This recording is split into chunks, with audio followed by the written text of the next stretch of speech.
తన ఇంటికి ఎవరు వచ్చినా స్వాగతిస్తానని చెప్పారు షేర్లింగంపల్లి ఎమ్మెల్యే అరికెపుడి గాంధీ. శత్రువు తన ఇంటికి వచ్చినా సాదరంగా ఆహ్వానం పలికి కాఫీ ఇవ్వడం తమ సంప్రదాయమని చెప్పారు. కౌశిక్పై హత్యాయత్నం జరిగిందని హరీష్ ఎలా మాట్లాడతారని అరికెపుడి ప్రశ్నించారు. ఎవరిపై దాడి చేశారో వీడియోలు చూస్తే తెలుస్తుందన్నారు.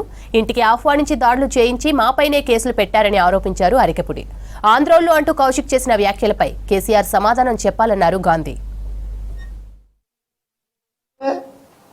హారతి పట్టి స్వాగతం పలుకుతాం, బీఆర్ఎస్ పార్టీ ఆఫీస్కి వెళ్దాం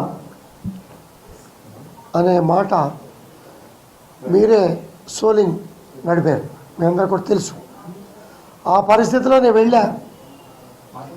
వెళితే 50 మంది పోలీసులను పెట్టుకొని రాళ్లతో పూల కుండీలతో దాడి చేసినటువంటి సందర్భం మీ విజువల్స్ ద్వారానే పేపర్ డౌన్లోడ్ చేశా. ఆ విజువల్స్ ఇచ్చి కేసు పెడితే పోలీసులు కన్సిడర్ చేయలే. ఆ చీటర్ ఆహ్వానించి మా మీద కేసు పెడితే పలు సెక్షన్లు బుక్ చేసి మమ్మల్ని పోలీస్ స్టేషన్లో 6 గంటల పాటు 15 గంటల పాటు ఉంచినటువంటి సందర్భం. పోలీస్ స్టేషన్ బెయిల్స్, మేజిస్ట్రేట్ దగ్గర బెయిల్స్ తెచ్చుకోవాల్సిన పరిస్థితి క్రియేట్ చేసినటువంటి సందర్భం.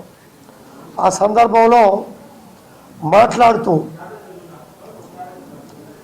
కేసీఆర్ గారు ఎప్పుడు కూడా అన్నదమ్ములాగా కలిసి ఉండండి, ఎక్కడ ప్రాంతీయ విభేదాలు వద్దు, ముళ్ళు గుచ్చుకుంటే నోటితో తీస్తా అనే మనస్తత్వంతో, గొప్ప మనస్తత్వంతో ఉన్నటువంటి పార్టీలో చీడ పురుగులు చేరి ప్రాంతీయ విభేదాలు సృష్టించే కార్యక్రమంలో ఇటువంటి చీడ పురుగుల్ని పక్కన పెట్టుకున్నందుకు చింతిస్తున్నాం. పార్టీలో చేర్చుకొని ఎమ్మెల్సీ ఇచ్చి, ఎమ్మెల్యే ఇచ్చి, పాపం ఈటెల రాజేంద్ర గారు 2 చోట్ల నిలబడితే కాన్సన్ట్రేషన్ చేయలేకపోవటం మూలాన ఎవరిని అడ్డం పెట్టుకొని వాడు గెలిచాడో అందరికీ కూడా తెలుసు. 10 నెలలు కాకముందే నీ పద్ధతి ఏంటి, క్రమశిక్షణ ఏంటి, నీ కాన్స్టిట్యున్సీ ప్రజలు, రాష్ట్ర ప్రజలు చూస్తున్నటువంటి పరిస్థితి కూడా చూస్తూ ఉన్నారు. ఉదాహరణకి నిన్నే పోలీస్ వాళ్ళని తోసి పోలీస్ డీసీపీ స్థాయి అధికారులనే గల్లాపట్టుకునే పరిస్థితిలో హరీష్ రావు గారు లాంటి వాళ్ళే వెనక్కి లాగి తోసినటువంటి సందర్భం కూడా మీరు చూశారు.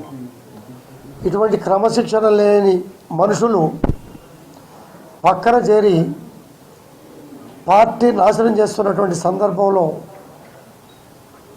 పార్టీ విభేదాలు సృష్టించే కార్యక్రమంలో, ప్రాంతీయ విభేదాలు సృష్టించే కార్యక్రమంలో నాకు తెలిసి కేసీఆర్ గారు, నా సహచర శాసనసభ్యులు స్పందిస్తారని భావిస్తూ ఉన్నా. ఖచ్చితంగా భావిస్తారు, స్పందిస్తారు. స్పందించిన పక్షంలో నేను స్పందిస్తాను. నిన్న మీరు పోయి దాడి చేసిన వెనుక సీఎం రేవంత్ రెడ్డి ప్రోద్బలంతో మీరు చేశారని వాళ్ళు ఆరోపిస్తున్నారు. రేవంత్ రెడ్డి గారు ఎక్కడున్నారు? ఆయన సూచనలు, ఆదేశాల మేరకు మీరు చేశారు. నా ఫోన్ ఇస్తా, ఒక్క కాల్ చూపిస్తారా? నా ఫోన్ ఇస్తే సింగిల్ కట్టసి కాల్, హరీష్ రావు చెప్పారు, సింగిల్ కట్టసి కాల్. హరీష్ రావు గారే తెలియకుండా వచ్చాడు అక్కడికి. చీటరు మాటలు మోసపోయి హరీష్ రావు గారు వచ్చాడు. హరీష్ రావు గారు గాంధీ ఇంటి మీదకి వచ్చి దాడి చేశాడు అని అంటున్నారు. వీడు నన్ను స్వాగతించాడు, హారతి పెట్టి ఆహ్వానించాడు, బీఆర్ఎస్ పార్టీ ఆఫీసుకి తీసుకెళ్తా అన్నాడు అన్న విషయం హరీష్ రావు గారికి తెలుసా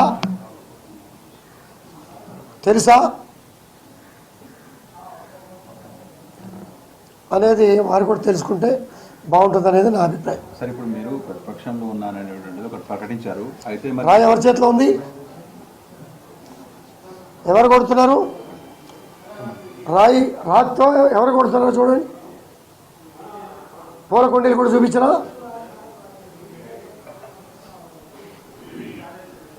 వాస్తవాలు చూడండి, పూల కుండీలతో ఎలా కొడుతున్నారు.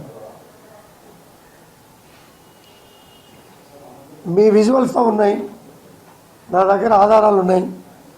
వాళ్ళు కేసు పెడితే, ఒక ఫేక్ కేసు పెడితే తీసుకున్నారు.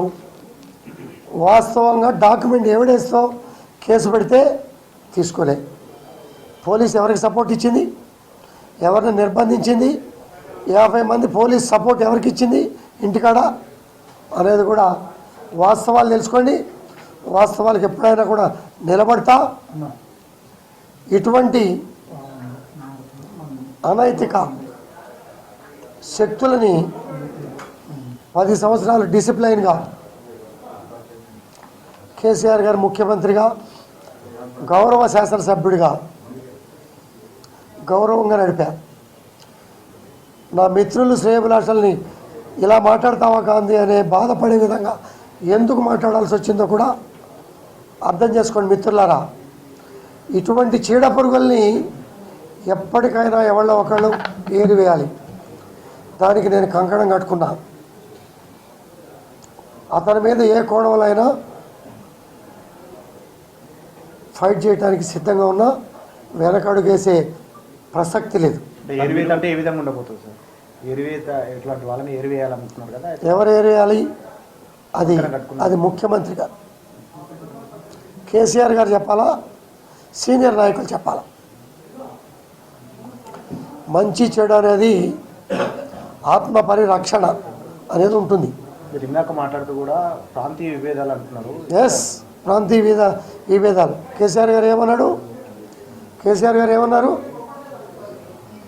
ఎవరికైనా కాలులో ముళ్ళు గుచ్చుకున్న నోటితో తీస్తా.